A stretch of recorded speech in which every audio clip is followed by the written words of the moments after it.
All right, YouTube, Trump has decided to grade himself, of course, on achievement, effort, and message and so forth. And I think he was pretty honest. So far, I wouldn't exactly give him an A for achievement, but I would give him like a high B or something like that. He's done better than any of the other presidents in recent history in their first month in office. He is at least making an attempt to fulfill every pledge that he's made. Some will fall through. Under even the best of circumstances, some of that won't happen. Obamacare will drag on for some time as far as either repealing it and replacing it, or reforming it, or doing away with it for something else. Doesn't really matter what the solution is. It'll take a while. It won't be perfect, and not all of his fans will support the end result. It's never going to happen. There are people that consider the concept of, a 10 cent per person subsidy to be some sort of communism, so he's got to deal with the fact that some people aren't going to like what happens. And the left is never going to support anything he does. He could take Obamacare, write something that is word for word the same thing, resubmit it as a replacement. They would still immediately come out against it without even reading it, without even knowing it was literally the same. He could come out and say, oh, we're going to be socialists now, and they'd call him a fascist for doing so, or call it a ruse or a lie or something like that. So he knows not to bother going after the Democratic partisans, but he also is well aware that they're a dying breed. So are Republican partisans, although he's bolstering support. He's re-solidifying the Republican movement. It's smaller than it used to be, but it appears to be more hardcore. Democrats, they're falling apart right now.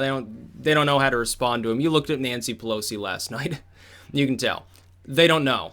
They don't know what they're going to do. They're a party that is currently without sane leadership, without ideological leadership. They can't even agree upon what ideology they want to use.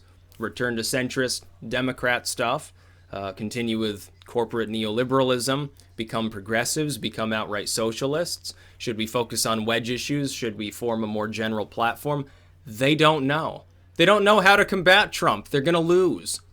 I can already see it coming. I don't even have to hold back now in predicting that that's what's probably going to happen during the midterms. Yeah, prediction. 90% chance that the Republicans carry the midterms at this point. Looking at Tom Perez and looking at their reactions last night and their attempt to rebuff what Trump said with their own little speaker there from Kentucky, oh man, you people are completely lost.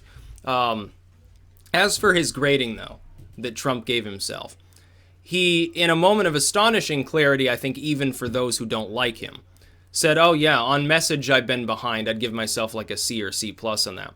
I agree with him.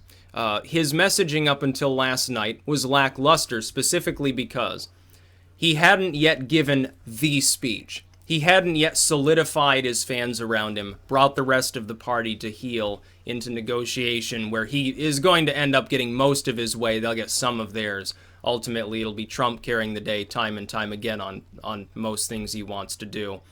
He's called again to fill the Supreme Court seat that's vacant, which is important. The border wall and Obamacare are the three things most on people's minds right now. You may have noticed, Trump said within the first 30 days he'd have wiped ISIS off the face of the earth or something to that effect. It didn't happen, and nobody's even talking about it.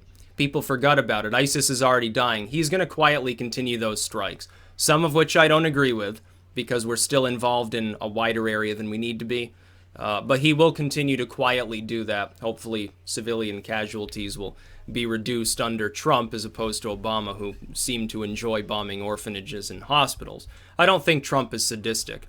You listen to his message again, he calls for peace. He said, oh yeah, we're tired of starting wars and things like that. This is a Republican. A Republican who supposedly is the next Adolf Hitler calls for peace and says, yeah, we want to work with everyone. We're kind of tired of the warmongering stuff. How surreal can you get? Best timeline, I suppose. On his effort, he gave himself an A+. I would agree with him. Especially when you compare it to like Obama or Bush or somebody like that who basically dragged their heels on everything. Obama gets into office, he's like, yeah, one of the first things I'm going to do is close Gitmo. And of course he leaves office, Gitmo is still open, and he never even made an attempt to do so. He finally, in a very belated fashion, made several attempts, like on Cuba and stuff, where he was successful, honestly.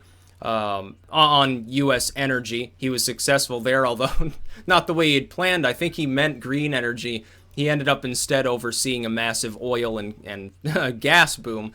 But I guess he got that accomplished anyway. It took a while, but he did do that. He did step out of the way when he saw a good thing coming and began to completely ignore environmentalists, much like Hillary says many of them are actually Russian co-opted or something along those lines. Partially true, admittedly so, but the way she went about explaining it to like the Goldman Sachs people just alienated every Bernie Sanders fans on the face of the earth. It was mystical to watch the reaction. Like, what is she talking about? I thought she was a Democrat. Meanwhile, they're looking at Trump. They're like, I thought he was a Republican. Aren't Republicans really pro-war and jingoistic and they really want to bomb everybody? And meanwhile, here's Trump. First major, he doesn't even really, he says, yeah, ISIS are lawless savages and we're gonna stop them. But he doesn't openly call for invading some country for being host to ISIS or anything. He does hardline the Iranians, which is a perennial task that every Republican must fulfill for AIPAC.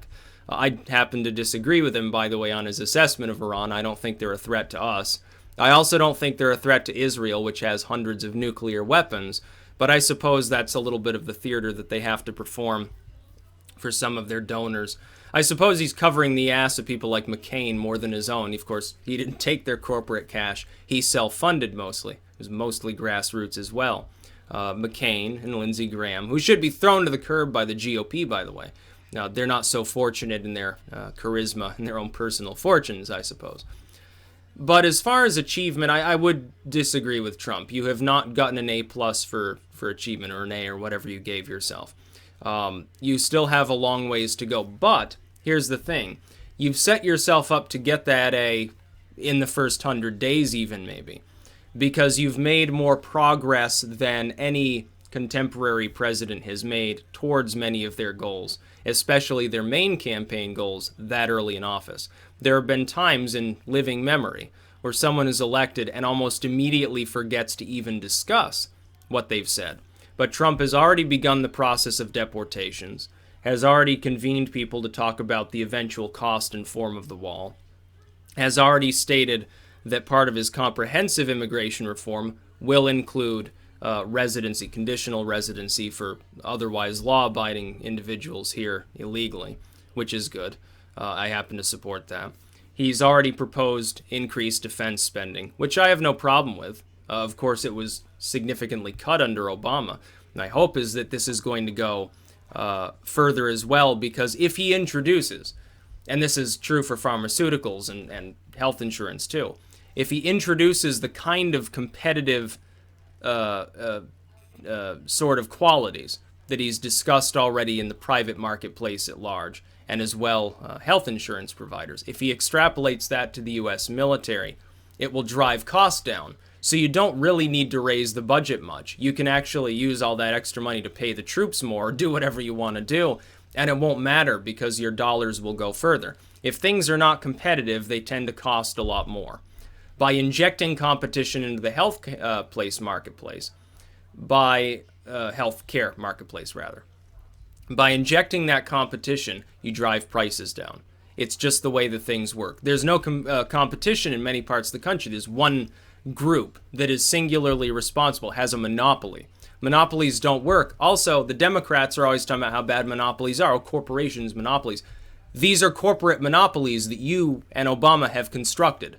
You constructed those. They did not exist before. There were options for people, at least cheaper plans available. Trump is going to reintroduce that, reintroduce competition, and probably competitive sort of drug importation systems. That way they'll also have to compete with out-of-nation groups and fronts, which will drive prices down further. Our efficiency is higher than most of these competing marketplaces for drugs. So they have the ability to lower them, it's just they've had no reason to lower them. They've got a stranglehold on the United States. The pharmaceutical industry here experiences little competition. It's basically price fixing. It's essentially a form of trust. It's also blatantly illegal what they do in partnership with the old guard government. Trump wants to break it up. He's a Teddy Roosevelt on the issue. A progressive Democrat, so to speak. I know, Teddy Roosevelt was a Republican. That was back when they were the progressive movement. On that single issue, Trump is to the left of Bernie Sanders. And that's actually the one place that being a far leftist is probably a good thing. Break up the trust, break up the monopoly. You bring in real capitalism. It's based on competition. It's a good thing. So he set himself up to achieve that A plus for achievement, nonetheless. He has set himself up to do that, but he's not there yet. His effort, I'll grant that to him. And I honestly would give him higher marks, maybe, for his messaging. I'd say maybe a B minus or something, not just a C. Because as far as his core fans go, he's already been on message. As far as the independents go, especially as of last night, that shoots way up. I think he did very well with them. And he's not going to be able to craft any form of message that's going to resonate with the far left, with the Hitler-esque elements of the neoliberal movement that really want to sell our country down the river. He's never going to actually be able to form a message that's going to bode well for him with those groups.